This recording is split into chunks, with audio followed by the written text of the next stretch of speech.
Vegan is the new norm. Hello, everybody. Welcome to Royce Airs episode 30. XXX, triple X. So you know that this is about to get nasty. Really, really nasty. Well, we're here joined with the fabulous, director of Lucy's Kingdom, Miss Anna East. Stay tuned.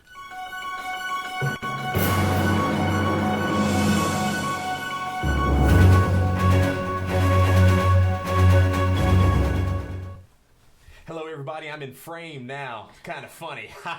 Hey, well, welcome to Royce Airs. I hope that you all are having a happy Friday. You know, sometimes whenever your day doesn't start off well, it's up to you to make that decision to fix it. So that way you can be the happiest you, the most productive you possible. Speaking of the most productive, happiest, we're going to do some words of the day like we always do here on the Royce Air Show. Today's word of the day is ebullient. Yes, ebullient. Wow. Yeah, ebullient? Someone with Ebola. That's the definition of ebullient. No. It means cheerful and full of energy. So, there's really no difference between someone who's cheerful and full of energy and Ebola. So, I guess we don't really need a sentence for today. No. The Royce Air Show always has an ebullient guest on it, and I can't wait for you all to meet Miss Anna soon. But first, I just wanted to tell you all about keep up with some of the events that I have. I have a lot of fun events that go on throughout the Orlando area. I teach a public speaking workshop. NOOR 17, we always have our trivia nights. We have one coming up in June 6th. Also have a trivia night that I'm just doing at World of Beer. Got hired as a trivia host there, so that'll be this Sunday at 6 p.m. if you want to play some trivia, win some prizes, win some free beer. And they do have a lot of vegan beers at World of Beer as well, too. So, yeah, come on out. And I'm also starting a weekly open mic every Thursday at Vinyl Arts Bar from 6 to 10 p.m., free entry, and there are $2 tacos from 6 to 8, $2 drinks. So, yeah, that's going to be a really fun time. Just thought that if I never invited you before, or if you forgot about that invitation that I sent you because you got lost in your thousands of notifications, you know now. Yes. I wanted to ask everybody, and I wanted you to kind of chime in throughout the broadcast. Wanted to see how many of you all went to college and see how many finished, and you know, whether you dropped out or graduated. Just kind of let us know, because I got my AA, you know, the first 2 years, and then I didn't continue for my 4-year program, but I think I'm doing pretty swell today without it. So just wanted to kind of know about you as well. Have you ever seen somebody whenever they haven't told somebody that they're vegan in like 8 minutes, their face starts to do that? Sorry guys, I'm vegan. Woo! Had to get that out. No, but seriously, I don't understand how people say that vegan food is nasty when, you know, you're literally eating a corpse. We won't go there right now. We're going to go ahead and turn our attention to today's guest, Miss Anna East. So nice to have you here with us today. I'm so happy to be here. This is such a cool thing, and I'm really glad I'm on board. Anna, I am glad you're on board with us as well, too. I want to make sure you all are on board, so feel free to leave a little hi or say hello. This is an interactive talk show, so far we have Mr. William Ray, always here with us. He knows that this is episode triple XXX. Yeah. Juniper, glad to have you here with us as well. And Miss Lisa, you went back for your bachelor's. My mom actually just went back and got her master's, so there is like a big trend of people going back to college after saying, yeah, I just feel I need that big, long break, too. I think I deserve it. I earned it. Yes. There's a lot more people in this chat, so be sure that you all talk to us throughout. If you have any comments, questions, concerns for Miss Anna or myself, we got our handy-dandy little Apple products right here, and we'll be more than happy to address it. But Miss Anna, tell us about yourself. Who is Anna? Who is Anna? Okay. Let's see. Hi, I'm Anna East, and I'm currently a writer and director of film and hopefully TV someday too. So I started off as I started off as a dancer, and I was a classical dancer, jazz, ballet, tap, got into also hip-hop. an XXX dancer too? Well, definitely not. I thought that's why we brought you on this episode. Well, I lied. I really wanted to be on the show, so. Oh, wow. I'm sorry. Wow. Yeah. Okay, we'll talk about that after, but we can't have you lying on the application. But I'm sure you told me you could show some moves though, so if you know. Well, you don't want to see my moves. We would much rather see yours because the focus is on you today. Okay. Maybe after the show. Maybe. You all have to pay extra. Go on the Patreon that is about to go active next week, so. Yeah. So after I was a dancer for a long time, professionally as well, dancing companies, things like that. And then when I was 16, I got into acting and I moved to Los Angeles, California. And I lived there for about 3 years pursuing the acting, dancing dream. I was somewhat successful and got into different shows and TV shows, commercials, that sort of thing, music videos, all that kind of good stuff. And then when I was 19, I actually moved to Asia and worked for Disney in Japan and China for a couple of years. And that was a really formative experience for me. Not only just the job was awesome most of the time, but the being in, of course, different cultures and different countries was incredibly eye-opening. And my whole world shifted, and coming back after that, I was still acting and all that kind of stuff, but I just felt like I needed to change what I was doing because I felt different as a person. So now that's what led me to writing more and actually directing my own projects. So. I love it. So it sounds like me and you kind of have the same trajectory. We're trying to get in the entertainment business. I think you're an excellent person to have on the show today. Do you know a Miss Mackenzie? Callahan? Hey, girl! Yeah. She says, I love you, Anna. I love you, Mackenzie. Did I do her voice right?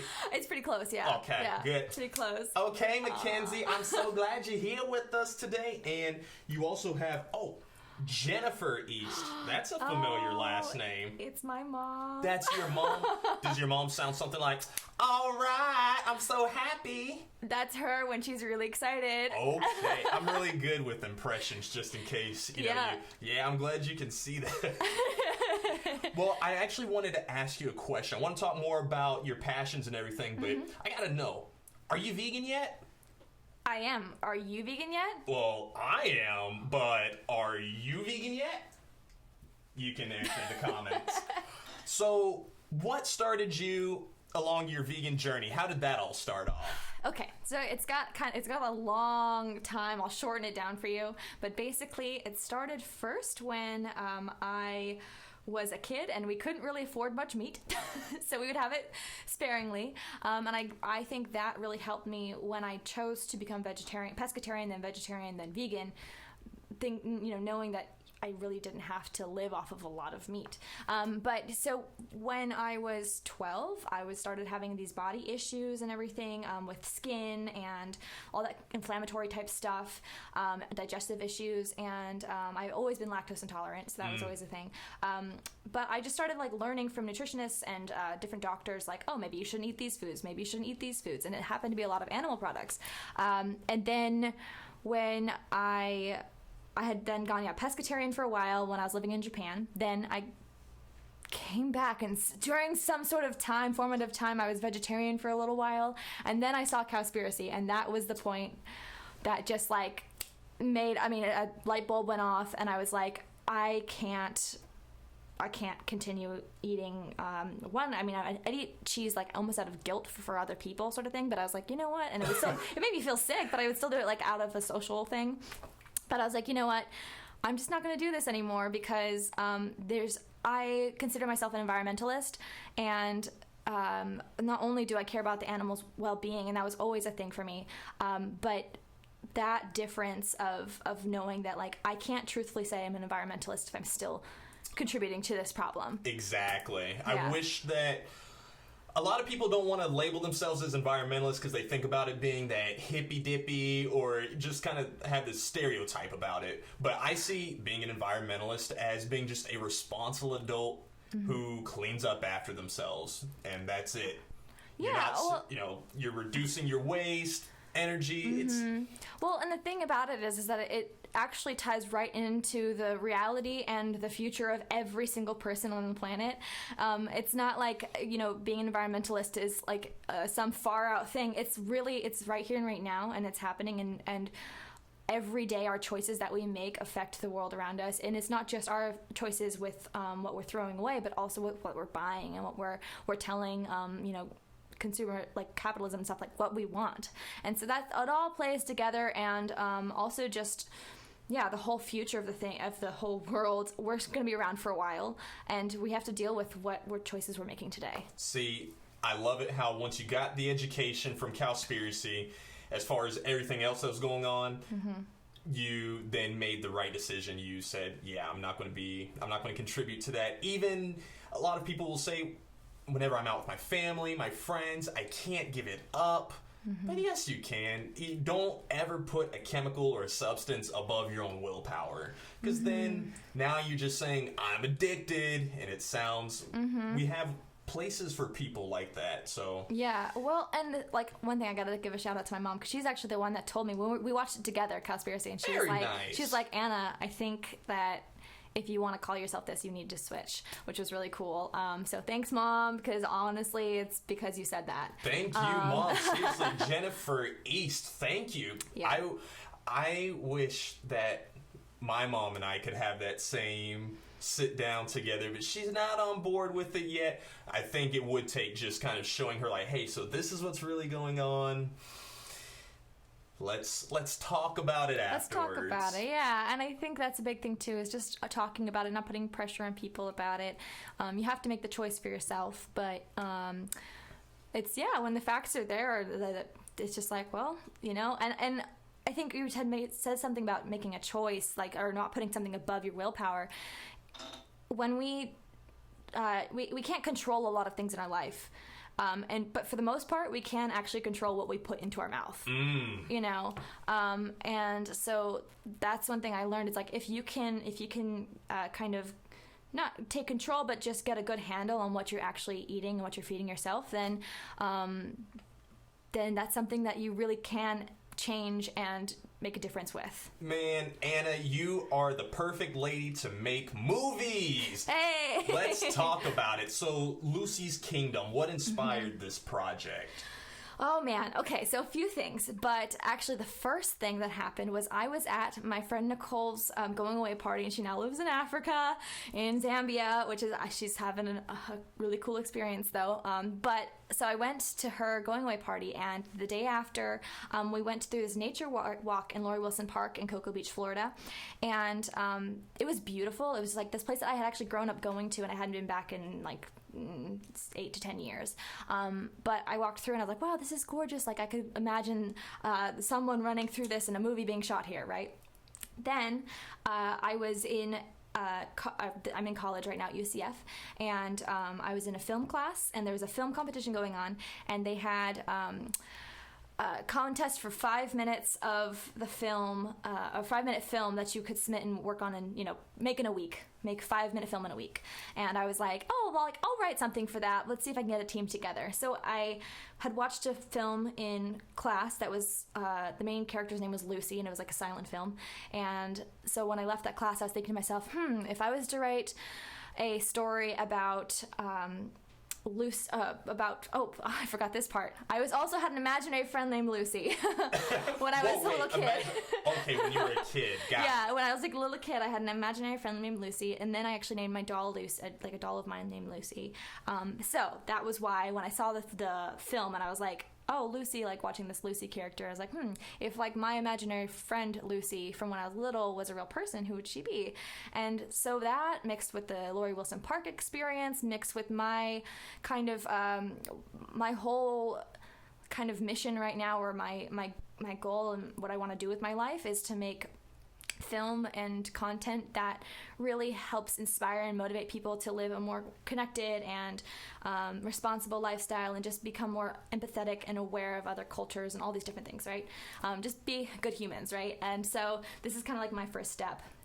So I wrote Lucy's Kingdom, which is all about a little 9-year-old who is staying in her parents' RV, and they live next to this forest on the beach, and it becomes her kingdom. And basically a local construction from a nearby resort takes over, and they're starting to tear down the forest, and it's kind of her fight and learning to use her voice and how she can as a 9-year-old, and learning that her voice does matter to kind of defend her land, and hopefully working together to come up with a solution.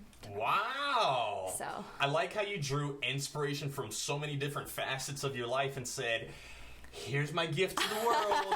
Like, that's what it's all about. And the fact that you're putting a positive message towards it. Because there's so much media out there now that does the opposite.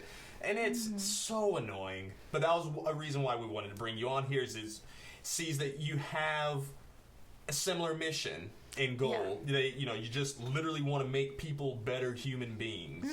So how does the film exactly portray that? So for Lucy, it's kind of cool because the film is written for adults, but children can also definitely be very empowered by it. And the cool thing that I have heard a lot of feedback on is that people are excited that there is something that really does make them feel inspired at the end to kind of get involved with their own backyards, or to speak up for what they believe in, or something that's really affecting them, that their voice does matter too. So I think, with Lucy's Kingdom, it's all about, land conservation and that sort of issue. But a big part of it is that Lucy is, she basically in the start doesn't have anybody in her side besides her one friend, George. She doesn't have anyone that's supporting her and doesn't understand why she's saying what she's saying. And until she can finally learn how to tell them about it and just be herself and be genuine about the problem and just really connect with the other person, they actually start to listen, and that's kind of how it goes. So I think it helps us adults really kind of connect with that part of ourselves, whether it is that younger part of ourselves or that more caring or compassionate or feisty part of ourselves, even, because she does have some feistiness to her. She's not necessarily afraid to speak her mind. But she's learning about how to do it, how to do it in a better way, than being angry or anything like that. And because anger is totally okay to be, but as long as you channel it into the right direction. That's a very good point. Yes. It's okay to be angry sometimes. These human emotions that we have, whenever you just bottle them up. No, it's definitely not good to, For sure. Was your imaginary friend, Lucy, is the whole personality, she's kind of feisty, was that the same? Did your imaginary friend have a personality, so to say? Yes, let me just show them so they know what we're pointing to. That's the little thing that I brought in. This is kind of our poster for right now. But so you know what Lucy looks like. But Lucy, even with her arms crossed in this picture, she actually, so my imaginary friend Lucy was the person that I blamed all of my mischievous things on when I was a little kid. I was my mom would walk in and say what did you just do? And I was oh, Lucy made me do it. But my mom also says, though, is that I actually had full-on conversations with Lucy, and that I would have as if you weren't there, but I'm responding to you, waiting for you to talk, responding to you. Wow. So it was I don't know who she was, who she is, I don't know, but it's that Lucy definitely, and I was if I could make her into a real person, she'd be an awesome, empowered, feisty kid who doesn't care what people think of her, and she just does what she's passionate about. That is awesome. We're going to turn over to the comments because I see quite a bit of people are saying some things. So, hi from Nicholas. Mr. Nicholas Wolf? Yes, yeah. Hey, Nicholas. Mr. Nick, glad you're here with us. William, he gave us 2 comments about what we just were speaking about. That he says love and hate are the same thing. And he also says love is evil because it's corruptible. What would you say to that? Love is evil because it's corruptible. Have you had some bad love in your life? I think love mixed with confusion.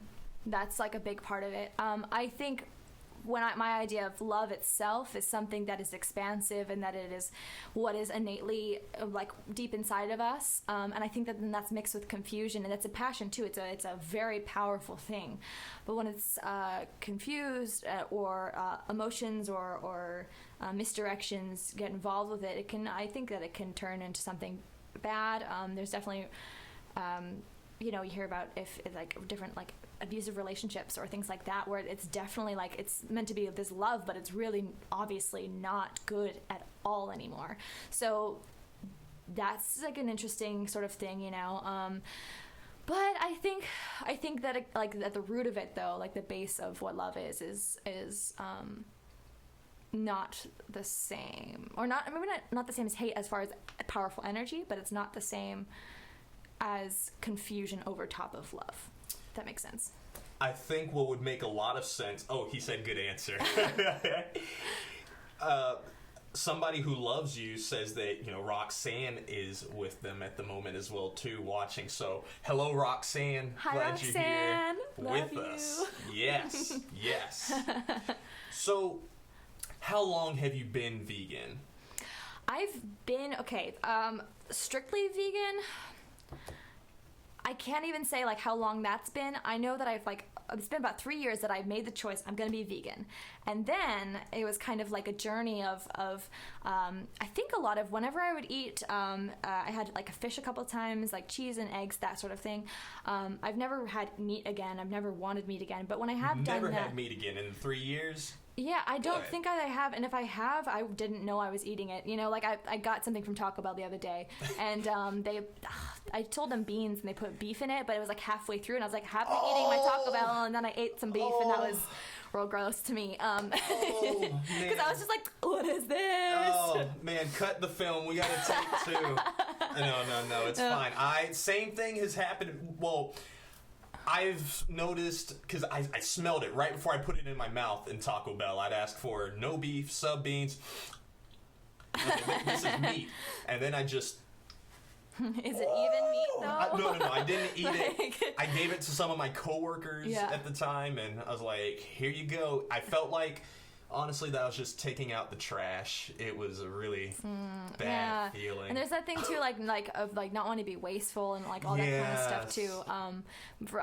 I don't really. I like it kind of like for meat stuff. It grosses me out to eat it. But as far as like the fish, the cheese, which fish is still meat, but the fish and cheese and eggs and everything, that more so has been like a guilt, or not a guilt, but I wasn't eating properly, or I was something like I was around a lot of people that were like kind of like, oh, it's okay, that sort of thing, and I think that that's kind of like something I'm still working on, is like building self-respect enough with my own body and my own why I chose to do what I'm doing, and respecting myself and my choices, instead of just being like, oh, it's okay. And even like having cheese, like I would eat cheese and I knew I was gonna feel terrible, but I'd still do it out of like this weird, again, confused guilt thing. I don't know, but anyway, so I'm making a much better effort like now, but it is also, the longer you don't have something, the less you want it. Exactly. Yeah. I feel, at least in my life, off my experiences and talking with different people, that folks who are more in touch with their feminine side tend to have that more difficult saying no whenever it's for people, in front of people, or, not offending them. Yeah. Because I've met some of my manly friend vegans, who are just, we're very quick to say, no, we're not doing this, and not really apologizing about it either. Yeah. But I feel as though sometimes we go just a little bit too far with it, so I think kind of having that good mix, saying no, but gently and with love is the way to go. Those that have mastered that art form. I know, like, kudos to you. Yeah, right. It's difficult, like... It's really difficult. So if I was not a vegan right now and we were just having like a lunch, if I had chicken or fish or something, would it bother you if I ate it in front of you? No. And I think that because that's your choice, and that's, I think when I first went vegan, it was hard for me to look at, like, not look at, but it's hard for me to spend like my money on things, and I still don't like to spend my money on that or like contribute to that in any way. But I have become, I guess, I don't know if it's just like I've learned that the way to like talk with people about it is not to like criticize them or to say it's your fault, you're doing, it's more like hey, that's a whole different conversation, but like just talking with people about it in different ways. But if someone was eating it in front of me, like, I know I don't want any, but yeah, I mean, it's so like still normal for it to be around me, so it doesn't really like bother me that much. See, you're a lot nicer than I am.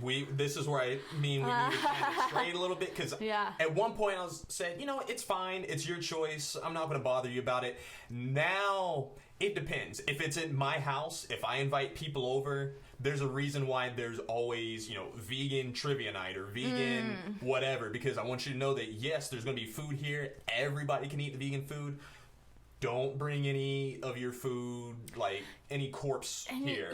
That's really interesting, because I think that's wonderful that you're saying, like, look, you're unashamed to be like that way. And I think that's something I need to work on too, is like being unashamed to be vegan, because it's like I've received so much criticism about it. Yes. That it's like I've started to just be like, okay, I'm just gonna be quiet about this and just live my life, which is fine. But at the same time, if it's something in my own home, or if it's something that I'm hosting or holding, and it's like same thing with like Lucy's Kingdom, I want it to be in like, I want to stand in my truth and be okay with that, and be like, look, if you want to come hang out with me, I'll have this. Please don't bring like these things, because we're trying to hold this space.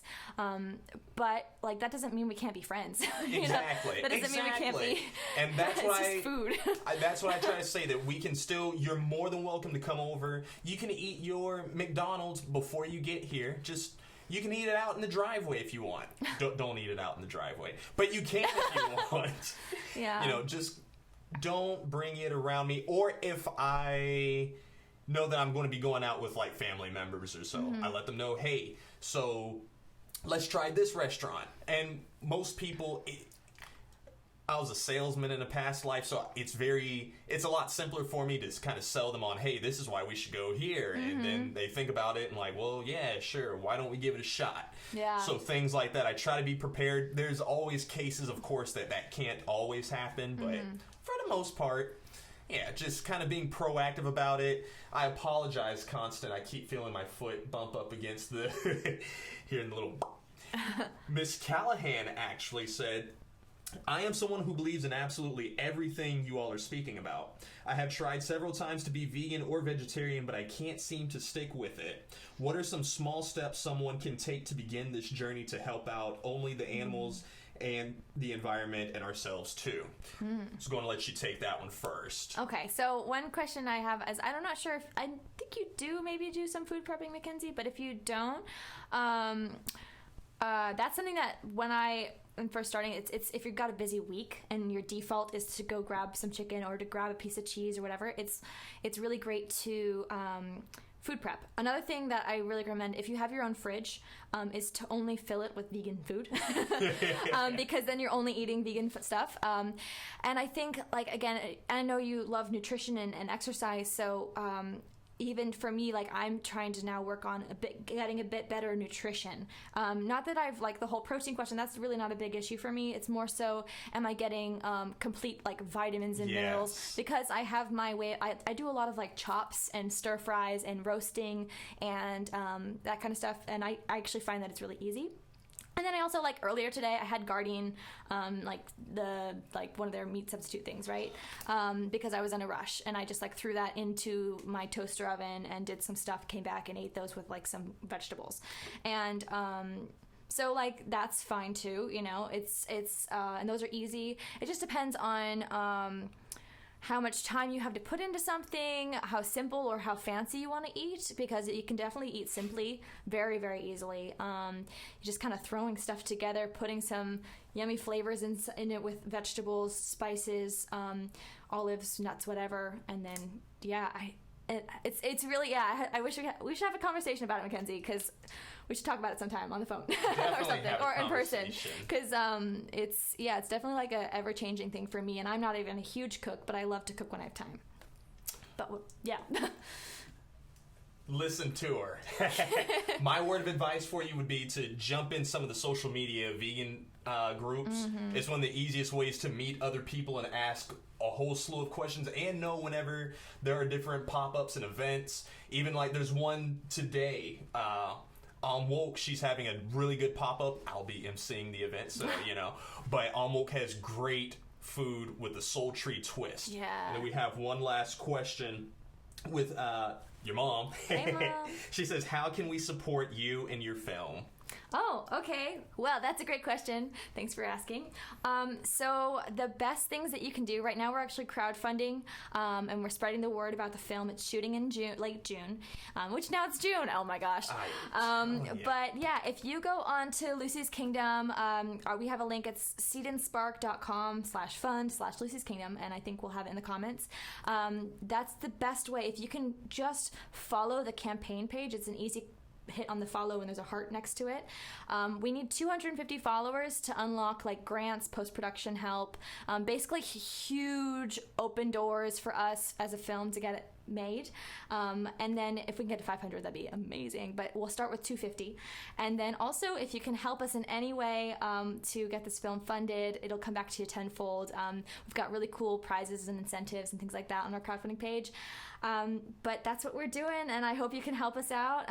Also, like us on Facebook, of course, all the things, all the social medias. But the crowdfunding on Seed and Spark is definitely like the most important thing, and the thing that we really need help with right now. So we would love to have you on board on this awesome journey. That sounds like a plan. Anna East, I appreciate you for being here Likewise. with us today. I appreciate you all for being here with us as well today. It means a lot to me that you join us each and every single day, and I hope that you'll be here with us on Monday whenever we talk to Miss Sonia Jenkins about the Vegan So Simple experience hosted by Tabitha Brown. Don't miss it. Looking forward to seeing you then. Royce Ashcroft signing out.